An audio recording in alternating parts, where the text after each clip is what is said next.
Good afternoon. Welcome to the regularly scheduled meeting of the Community Development and Regulatory Services Committee for today, March 1st. We've been joined by council members Warsami, Fry, and Quincy. I know Councilmember Reich is on his way, which is a quorum of our committee. There are a number of items on the consent agenda, including items 4 through 11. Are there any items 4 through 11 that anyone would like to pull for discussion? Seeing none, I'll move the consent agenda, items 4 through 11. All in favor signify by saying aye. Aye. Any opposed? Those items are approved.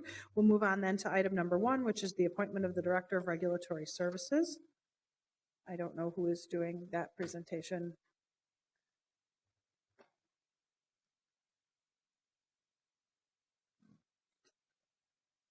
It's the mayor's appointment. Oh. Someone from the mayor's office here?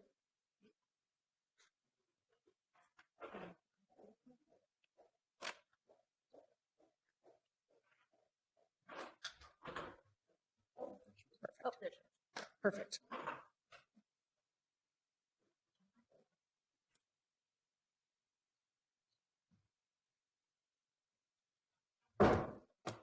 Madam Chair, would you like me to go now? That'd be great. I'm notorious for punctuality. Yes, Sorry. that is not something for which I am notorious. But I am notorious for my enthusiasm about Noah Schuckman for Regulatory Services Director, which is why I am here this afternoon and appreciate the opportunity to speak in your committee. Like you and like many, I have worked for many years with Mr. Schuckman here at City Hall in a variety of roles. And through those years, I have learned some very important things about him as a leader. One of them is that he can do the work of code enforcement and regulatory services like nobody's business. That's the number one most important thing.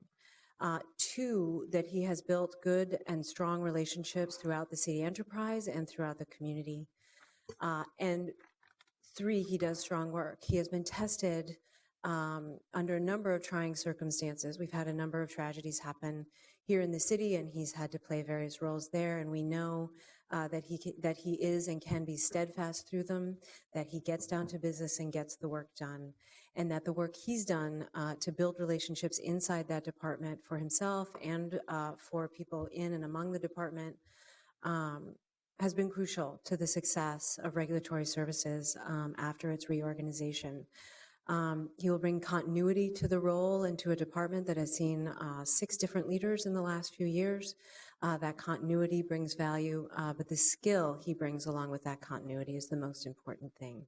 I recommend him without hesitation, and I ask the committee for support for Noah Schuckman for Regulatory Services Director. Thank you. Thank you for being here today. We'll open the public hearing on item number 1, which is the appointment of Noah Schuckman as the Director of Regulatory Services. Is there anyone here to speak to this issue? Perfect. Nuria, welcome. Hi, my name is Nuria Rivera-Vandermeid, and I'm the Deputy City Coordinator for the City of Minneapolis and previously Director of Regulatory Services, where I know intimately the skill set and the leadership that Noah Schuckman brings to the job. I'm really proud to be standing in front of you today to support his nomination. In the time that I've known him, he has shown great commitment to the city that he serves and to the people that make the department truly great. And I think the vast amount of people here from Reg Services attest to his leadership and the support within the department as well.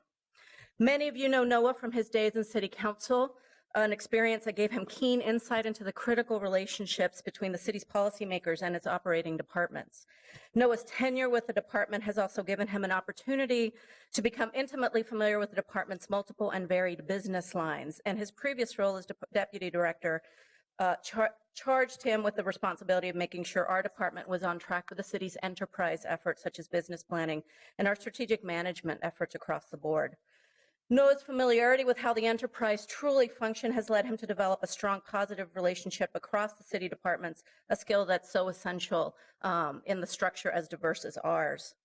The move to the coordinator's office was a hard one for me as I thought of the men and women who served the department and who had experienced such a great deal of change in their past. My singular concern was making sure that I could do what I could to have that continuity, as the mayor so rightfully pointed out in a department. And for really, quite frankly, somebody that had their back, which I thought was really important moving forward. It's no secret that Noah has lived through the history of the department that has had its difficult moments. And from that experience, I believe he has truly learned the value of leadership and how important it is to earn the trust and respect of the men and women that work in that department. He was instrumental in working through the recent reorganization efforts the department went through last summer, and he has worked hard to foster strong relationships with our union partners.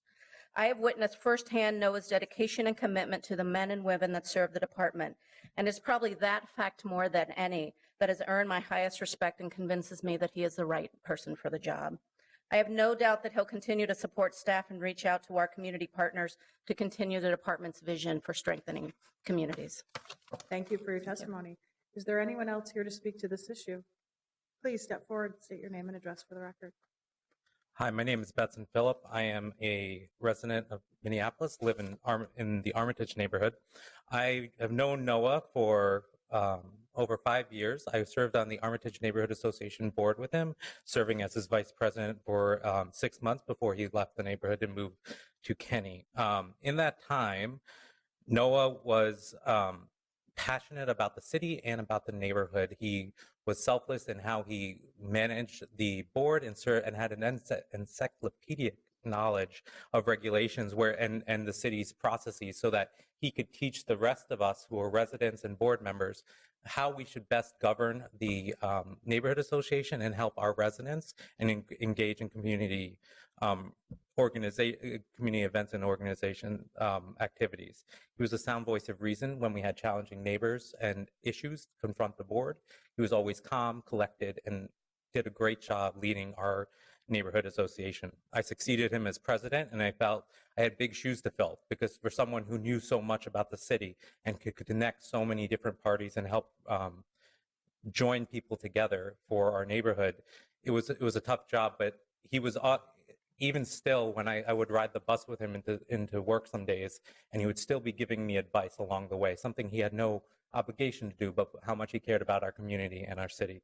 So when he asked, and when he told us that he was nominated for this position, I thought it was a sure thing, and he would be amazing in this role. So I wanted to take time out to come and speak on his behalf.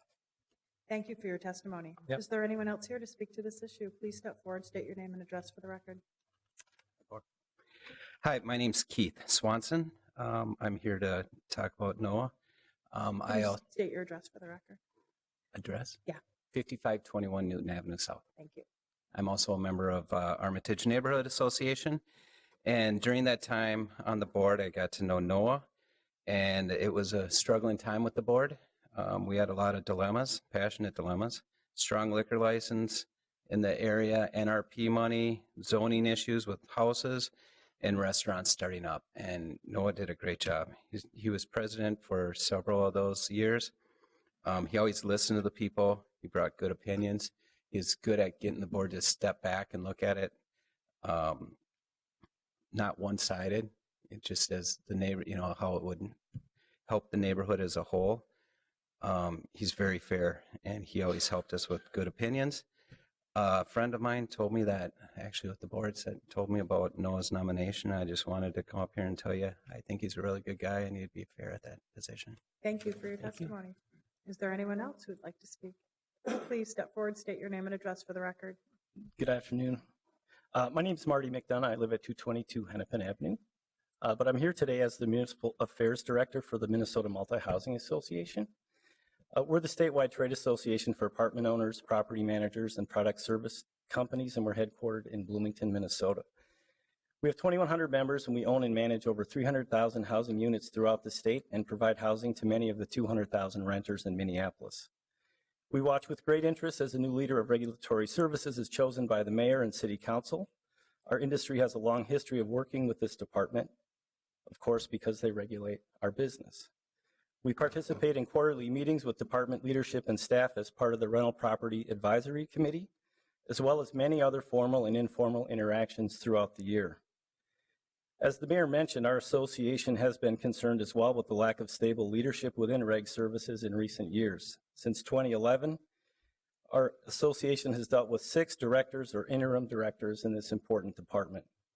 While we've had our differences with some policies and directives coming from the department over this time, the lack of stability and familiarity has resulted in a fair amount of mistakes, miscommunications, misunderstandings, and sometimes an inability to avoid a lack of trust.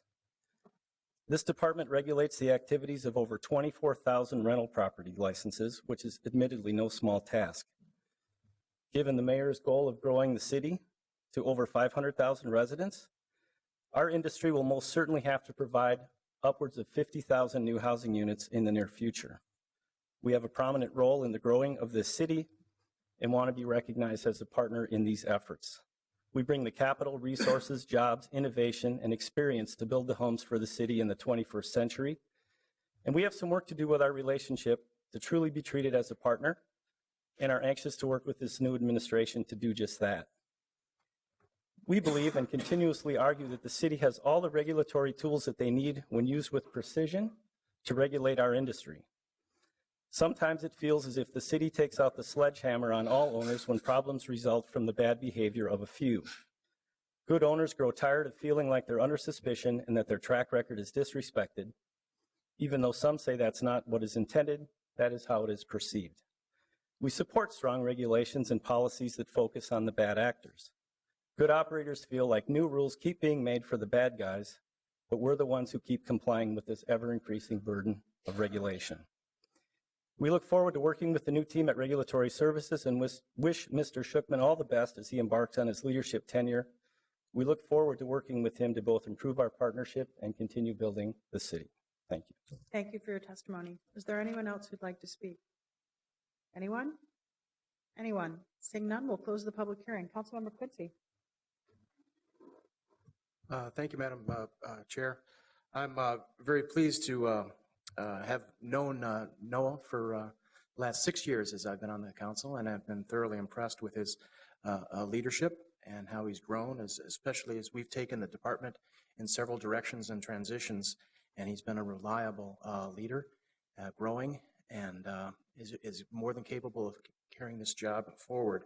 So I appreciate the mayor's appointment, the executive committee's appointment, and I'd like to move approval of the appointment of the executive committee of Noah Shookman to the appointed position of Director of Regulatory Services.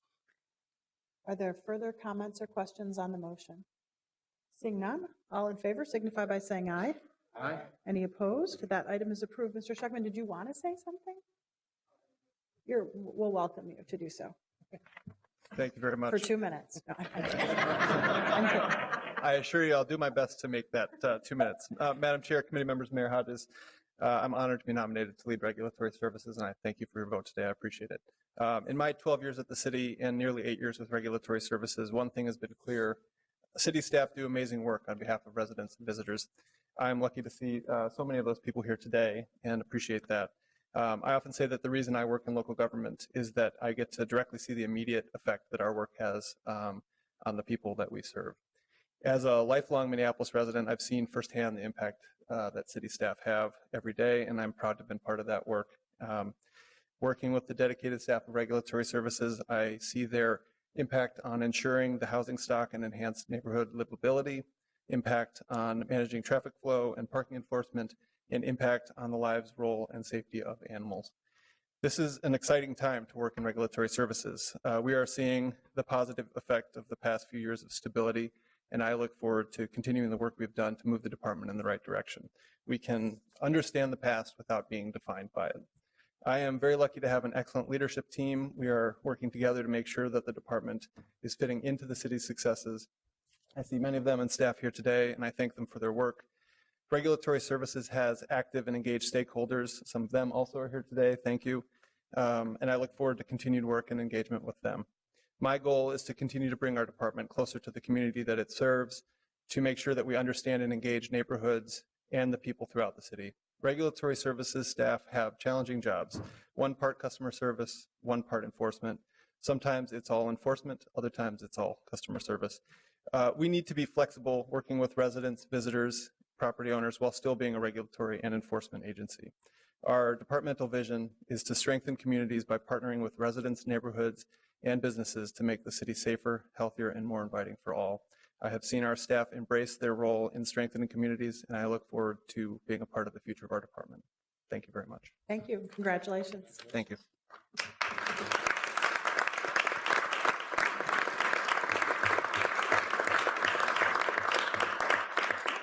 want to thank the mayor for being here today.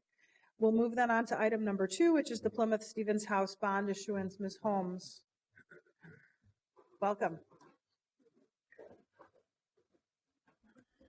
Good afternoon, Madam Chair and members of the committee. My name is Shelly Homes, and I'm a senior project coordinator in residential finance. I am before you today recommending preliminary bond approval for the Plymouth Stevens House project, which is scattered site renovation located in near North Willard Hay neighborhoods along Plymouth Avenue and in the Whittier neighborhood at the corner of Stevens Avenue and 27th Street South. Both properties will be owned by the same single asset entity named Plymouth Stevens House Limited Partnership. The general partners within the limited partnership will include Affordable Homes for All, a Minnesota nonprofit organization, and MDR Real Estate Holdings, LLC. Both properties were built in the early 1970s, and the last renovation was almost 20 years ago. The project is made up of a total of 207 units spread across a total of 12 buildings. The renovation includes interior and exterior building improvements along with common area and unit improvements. 21 units have been set aside for those suffering from homelessness, 10 for individuals, and 11 for households with children. The project unit mix will have 11 units affordable at 30% of the median family income, and 81 units will be affordable to those at 50% of the median family income, and 115 units will be affordable to those at 60% of the median family income. The new ownership has applied to preserve and extend the Section 8 housing assistance payment contract and expires in 2033.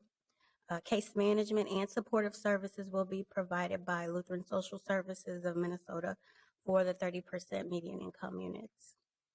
This is an occupied rehab, and Premier Management is the property management agent and has the primary responsibility to implement the relocation policy that meets the Universal Relocation Act. The owners have worked closely with the city's relocation consultant and staff, and upon revisions, staff has approved the temporary relocation plan submitted in December of last year. I do want to note that no tenant will be involuntarily displaced. The total development cost for the project is $32.4 million. The project has secured $11 million of funding made up of public and private dollars. The developer has secured $2.3 million in the Affordable Housing Trust Fund and is contributing an $8.7 million seller's note as a source to the project. A detailed description of the other funding sources can be found in the project data worksheet. The developer has submitted an application to secure a HUD 221D4 mortgage, and at this time, the developer is requesting preliminary bond approval of $17.5 million in entitlement bonds, which carries a 4% tax credit. The private equity that the tax credit will generate is approximately $9.7 million. If preliminary bonds are approved, staff will return with a request for final bond approval and move towards a financial closing this spring. And I'm open to any questions there might be at this time. Are there any questions for Ms. Holmes on item number 2?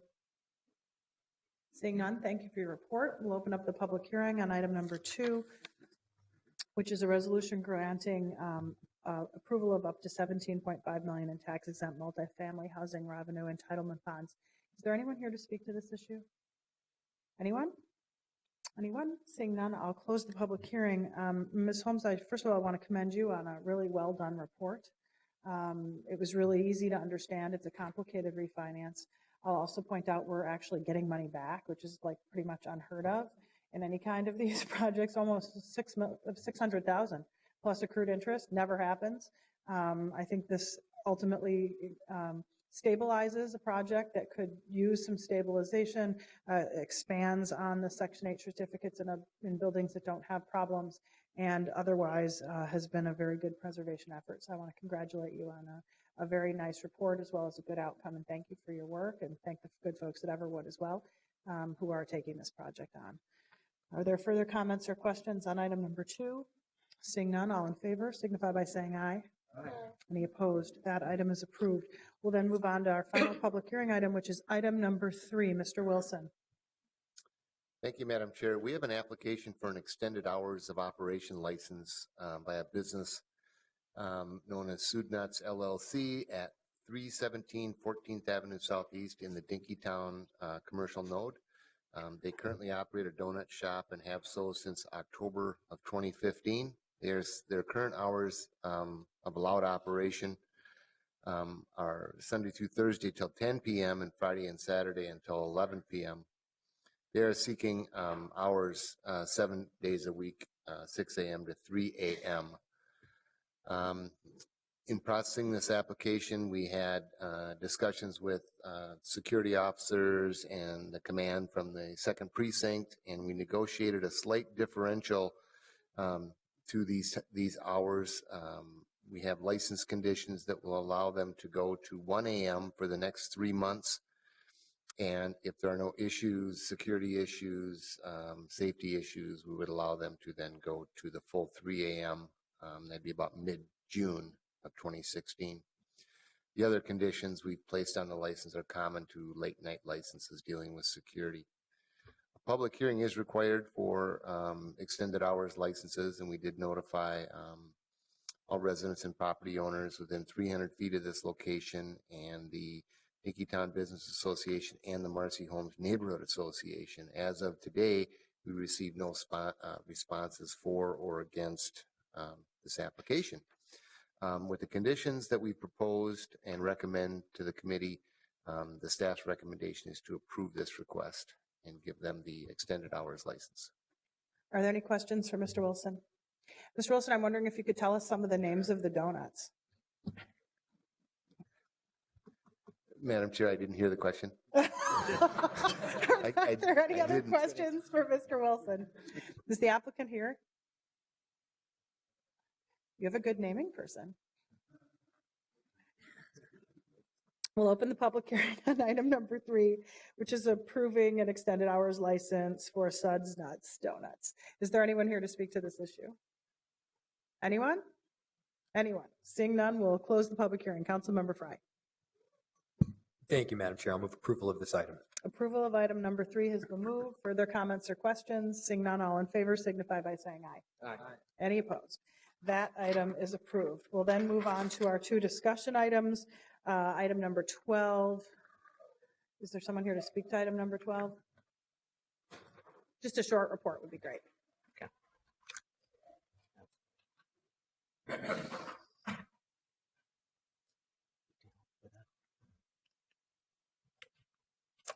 Madam Chair, Council members, I'm Daniel Bonilla and I work in CPET in business development. And I'm before you to request an authorization for CPET staff to negotiate and execute contracts for the Business Technical Assistance Program. The Business Technical Assistance Program is a BTAP, it's an outcome-based program that provides funding to business consultant services to support new business development, retention, and business growth.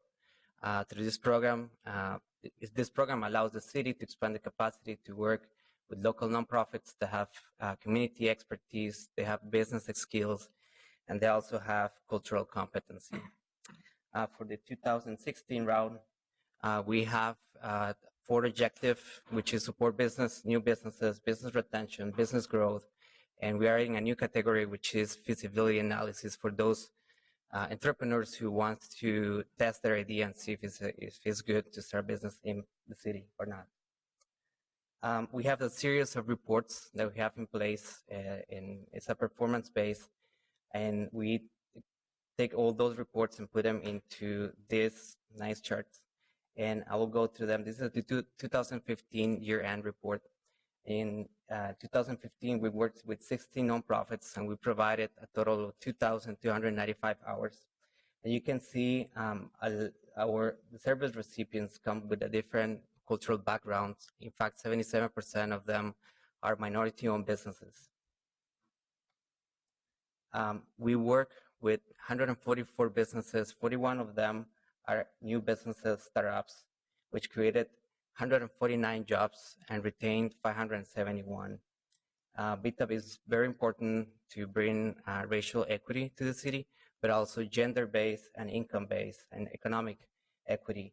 In fact, 53% of the service recipients are female, and 86% of the service recipients are extreme low income to low income recipients.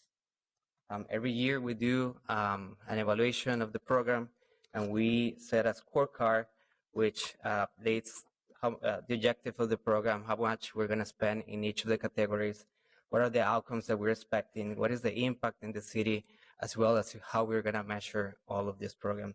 And you can see in front of you the 2016 scorecard. Finally, we had this year, we launched an RFP in December, and we have proposals for $1,080,000, and we have available $575,000. We received 12 proposals, and we're recommending 11. 10 of them are current BTAP providers. One of them is new, and we are now recommending one proposal. With that, I'm open for questions if you have. Are there any questions for Mr. Bonilla on his report? Thank you very much for that report. We asked for that today just to get a sense of how many people are being served and at what levels, so that we appreciate the information. Are there any comments on the staff recommendation, which is just simply authorizing staff to negotiate with the service providers? Seeing no questions, I'll move approval of item number 12. All in favor signify by saying aye. Aye. Any opposed? That item is approved. We'll then move on to our last remaining discussion item, which is all of the project authorization, except for the money, which already is passed, with regard to the Target Center renovation.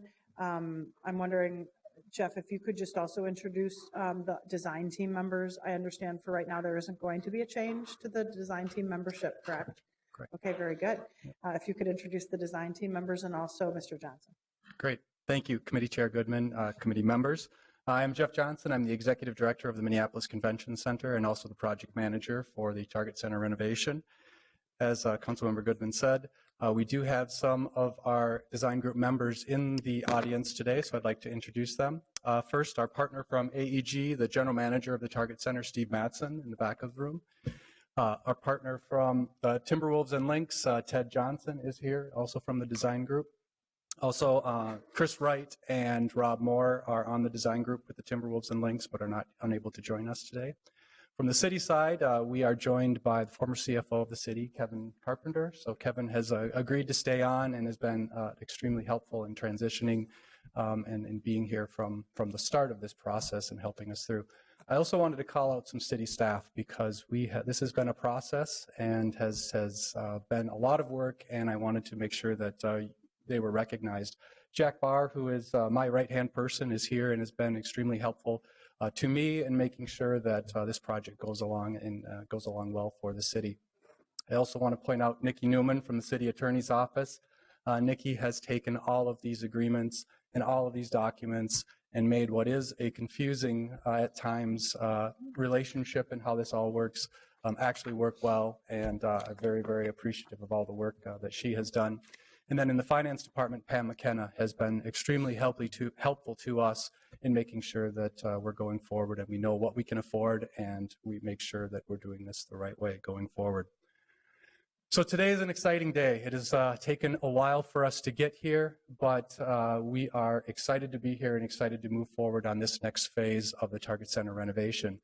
About a year ago, the City Council approved the Target Center renovation, and the Target Center renovation laid out the groundwork for how we were going to go forward with all of our agreements and put together this Target Center renovation. Today, I'm here to really talk about how we're going to go forward with this next phase of construction going forward. So I'd like to really move on to that construction phase and really talk about that we set out to do something different here. It probably would have been easier to tear the building down and build a $600 million arena. We decided that that was not the best way for the city, that was not the most sustainable way to go forward, and that was not the best use of our resources. The Target Center has good bones, we can use those, and we can make sure that the Target Center can be a great place for our community for many more years, up until at least 2035. So for a construction cost of $102.8 million, we'll provide a significant update to the arena of its infrastructure and for all of its amenities. On the interior, we're going to update the mechanical infrastructure and the technology systems. We're providing additional elevator access. We're reconfiguring the Skyway entrance, and we're adding a grand lobby space at the corner of 6th and 1st. That will also house a new ticket box office. The suite level will receive a redesign with more flexible seating and more options and new finishes. New premium food and beverage spaces will be added to give guests the amenities that they have grown to desire and are currently available at competing facilities. More sustainable lighting, water usage, and heating and cooling will also be added. I have some slides that I want to take you through now that will show some of the exteriors of the building.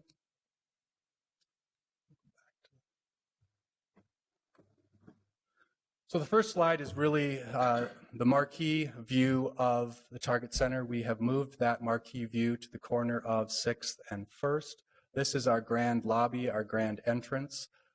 What it really brings to the new Target Center is a space that you can not only look out and see Minneapolis in and know where you are and experience the vitality of Minneapolis, but from the outside, you can see the vitality that's going on inside of Target Center. Right now, if you walk by Target Center, you can't tell if there's an event going on or not. This will allow that excitement that's inside to come outside to the city. And so we're very, very excited about what this does and what a marquee vision this is. That corner of 6th and 1st has really transformed over the last decade with the Target Field coming into play and all of the activity with the light rail and North Loop. This is a bustling area, and we wanted to make sure that we gave a great view and a great entrance to the Target Center. The next slide is looking down First Avenue, and this was something that we really worked hard on because that pedestrian streetscape and that experience that the pedestrian has with the Target Center right now is very cold and dark. It's very much concrete oriented. What we have done is we have raised that promenade to a 2-story area. We've made it more modern and contemporary. There's a large glass bank that is the entrance place for our new premium club. It has really allowed us to connect better to 7th Street, where we're doing some changes and adding in a loading dock, but also become a better area to show that vitality and energy of the Target Center. Mr. Johnson, just 2 questions. That larger window that you show there, is that still there? Yes, everything that we're showing on the pictures is still there. And then are there doors where the current doors are in this new premium space out to 7th, or are those just large glass windows? So on First Avenue, there are doors there for the premium space. As we get to 6th and 1st, there will be doors there to entrance. So the main entrance for regular ticket holders will be at 1st and 6th or through the Skyway. But there will be people able to enter and exit off of 1st, where the current valet is, I guess is what I would call it. Councilmember Goodwin, where the current valet is, that is the Chairman's Club. It's a premium entrance at that place, at that entrance. I wanted to show you, this is what the exterior of the building will look like. You can click to the next slide. So one of our challenges was to try to remake a building that is there, and it's a large building. And so one of the ways that we're doing this, you can see the brownish color that we have on the building. It actually is this that we've likened to a patinaed copper. It will not patina. It will be this color, but it will be variations of this color, and this will be cladded around the entire building. We feel that this will really integrate well with the area. It'll integrate well with the warehouse district, and will really take the building and have it that more modern, contemporary design. The corrugated or bends that are in this, that may change just a little bit. They may be an inch bigger or an inch smaller. That part we're working on, but in general, this is what it will look like. We're really excited about this process and making sure that the exterior of the building is transformed in this way. So have a view on this. This is the First Avenue view. So looking across the street at the Target Center, you can see again that 2-story pedestrian experience, very open, very much more inviting, better lighting, better finishes. You can also see again on the right-hand side, 6th and 1st. That's again the main entrance. And then something that we worked really hard on. We believe that less is more, And if you look at the current Target Center, you can see a lot of signage all over the place. And so we decided to consolidate the signage in many ways. And I believe it has a much, much better look. There will be a video board on the outside on that 7th Street corner, but then there will also be some static signage on that 7th Street corner, but very consolidated to that area. The signage package will look as it does in the picture. Next picture is from the 7th Street side, and on the bottom you can see where the new loading dock jets out. It's pretty amazing that this arena was built without a traditional loading dock. It's unheard of in the industry. Every arena has a loading dock. The Target Center has operated for 26 years without a loading dock. And so one of the main approaches and main desires that we had is we had to fix that situation. It's an operational nightmare, and it costs the Target Center much, much more, and it costs the events much, much more, and it's a competitive disadvantage. We'll be adding 3 loading dock bays into the Target Center, which will be a great operational for the Target Center. You can also see in the lower left-hand side of the picture a skyway. That skyway connection is desired. It is not part of the project right now, but we are desiring it. That would be a connection from Ramp A into the Target Center. It's something that we have to do some work to make sure that that gets into the project, but we're working on that and hoping to make that happen. Move next to the 6th Street side and the 6th Street elevation, again showing the 6th and 1st corner. That is also the entrance to Lifetime Fitness, and so we've been working with Lifetime Fitness, and they are very excited about getting better signage and a much, much better entrance area in that lobby space. And so I think that not only will it benefit the Target Center, it's also going to benefit Lifetime Fitness, who is also in the Target Center. Where will their signage be? It's not shown on here, so it's not exactly like what it's going to look like. Yeah, so street level, you can see where there's a change from what looks like clear glass to a gray glass. Where that gray glass is, that's where we're proposing that Lifetime will have their signage. Okay. We're actually, just yesterday, we had a meeting with them and we were talking about signage and what their desires were, but that would be the location for it. Thank you. This is the back side, the forgotten side, really, when the Target Center was built on 2nd, and no one ever really walked past there. There was a big parking lot, and now it is the side that is viewed almost the most and probably gets on TV the most because of Target Field. The next slide will show the view from Target Field in what the new Target Center will look like. So just imagine the Twins hitters hitting home runs out into right field. And the dog catching the dog catching the ball. Yep. The dog does wag its tail, but that vision of Minneapolis goes out to millions and millions of people each and every baseball game. And so we wanted to make sure that when they see that, they see a great Target Center. And we're excited to bring this forward and excited for that look. And then this is a more intimate look at what 7th Street will look like, so more of the pedestrian experience. You can again see where the loading dock juts out, and we have envisioned a green wall along 7th Street there.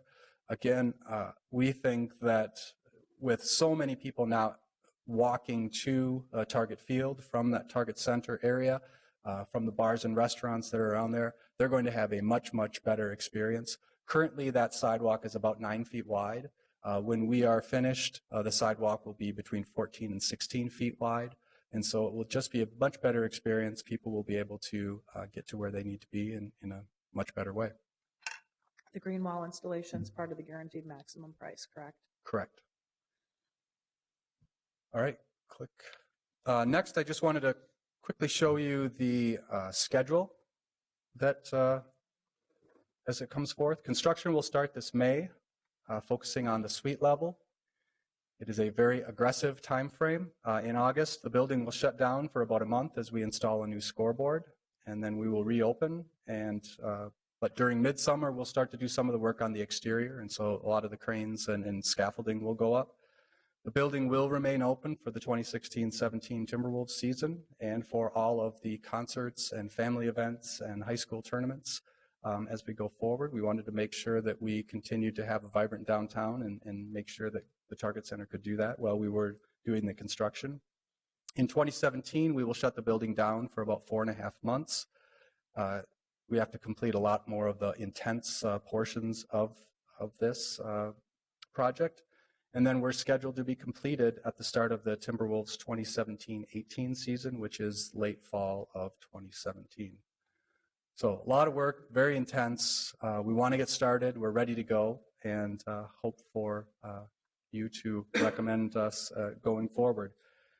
I could take some time to go through the RCA itself. There are 8 actual actions of the RCA, but I will leave it up to the committee chair to open it up and direct me on what you would like me to talk about. Are there any questions? So many of us have been working on this for a long time. Others have had very in-depth briefings. Everyone's been offered a briefing with regard to the 8 actions that are being taken today. Are there any questions on any of the 8 actions that are being taken today? So I don't think you need to go through them. I would just invite Mr. Mattson, Mr. Carpenter, Mr. Johnson, if any of you have anything you wanted to add, you can. You're welcome to. No, Ted, you don't want to say anything? Well, you know me and a microphone. An old Happy politician, Caucus Day. and a microphone. That's right. Happy Caucus Day. No, more than anything, Madam Chair, council members, just, from our side, it's been a long journey, but what they say is anything worth doing, right, is never easy, rarely easy. And I would just say that we are extremely excited about this project and just want to echo Jeff's words, just a tremendous amount of gratitude for policymakers, city staff. It has been a long process. And I think that through this process, as difficult as it may have been, we've ended up with a really tremendous product and a project that I think we're all going to feel very proud of. And for our fans, it means the amenities they need ensures that, they'll have the Timberwolves and Lynx playing right here in downtown Minneapolis for the next 20 years, which is terribly exciting. And I think it's something our whole community can be incredibly proud of. But just wanted to note our appreciation for everybody, both within the AEG family and the city family, for the partnership. Thank you. Mr. Mattson, did you want to add something? Steve Mattson, Madam Chair and committee members, I'll be brief, and thanks for your continued support of Target Center.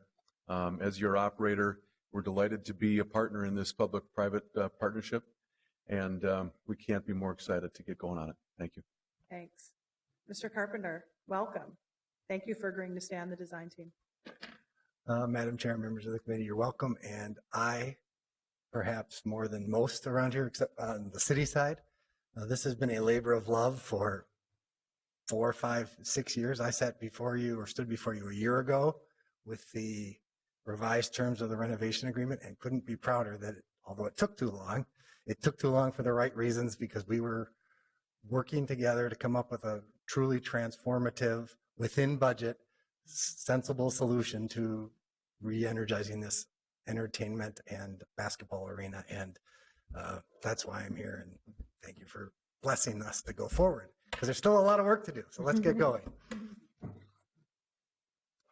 If I may, I would just also like to point out some and thank some people that were very, very helpful. And that is what I've called the steering committee of this. And that is a group of our leaders in the city, John Stiles from the mayor's office, the city coordinator, Spencer Cronk, Council President Johnson, Council Member Quincy, Committee Member Quincy, and then obviously Committee Chair Goodman. All of your work has really helped us make sure that we are making great decisions for the citizens of Minneapolis, and the citizens of Minneapolis can be proud of how you've directed us and how you've counseled us, and the project that we have got in front of you today is because of that. And so I appreciate all of your help and all the help of that steering committee in making this happen, because it has been a process and it has been a complicated process, but we are here today excited to move forward and hope that you allow us to do that. Thank you. So I'm going to move approval of Jeff's recommendation. I'll probably comment more at the council meeting in 2 weeks. I do have a few things I want to say about it, though. The fact that nobody is here really says something about cooperation and the fact that the city is doing its job in cooperation with our partners, because sports facilities finance deals generally generate a lot of high emotion, as well as a lot of controversy. In fact, this project hasn't had a lot of controversy. It says that the city is standing up for what it believes in as it pertains to sustainability and as it pertains to continuity and valuing the local ownership of our team and the local management of our partner in AEG. I haven't voted for a sports project ever in the time I've been on the council, except for the Target Center. I believe it's our responsibility as stewards of the city to live up to the agreement many people made before us, and we'll have many opportunities to live up to agreements that others have made before us. But this one in particular says something about a group of people who believed in this part of downtown when no one else did. They weren't the best designers, but they did believe in what the city was going to be, and they ended up having a building at ground zero, and it's our turn now to invest in the building that the public already owns. And that's why I'm so enthusiastic about it and have really, unfortunately for Jeff, stayed extremely involved in the details of the the guaranteed maximum price, my number one issue. And I do think that we came out with a pretty good result. So I'm sure I'll speak to it more extensively at the council meeting, but I want to thank you all for your work and for your continuing involvement. I guess not having a lot of people to cheerlead the project is offset by not having a lot of people screaming at us today. And that in and of itself is a giant victory. Further comments or questions, Councilmember Frye? And it's probably a good thing that I was not extensively involved in this, because I probably would have been cheerleading and you would have had way more people here, probably for and against. That being said, I don't want to belabor the point, but thank you to those that were involved. Actually, both Mr. Johnsons, Mr. Carpenter and Mr. Kronk, that guy in the back, Mike, really appreciate your work, and Council Members Quincy and Goodman. The vast majority of the items in the third ward, and this is an item in the third ward, Councilmember Goodman has sort of ceded to me following my election. With this one, she kept her control of, and I'm glad she did in this case. So thanks to all those that really made this project more than just an anthill that you can't see into and look out from, but a real great addition to the city. Further comments or questions? Seeing none on the motion to approve the staff recommendation, all in favor signify by saying aye. Aye. Any opposed? That item is approved. Seeing no further business before us, we are adjourned.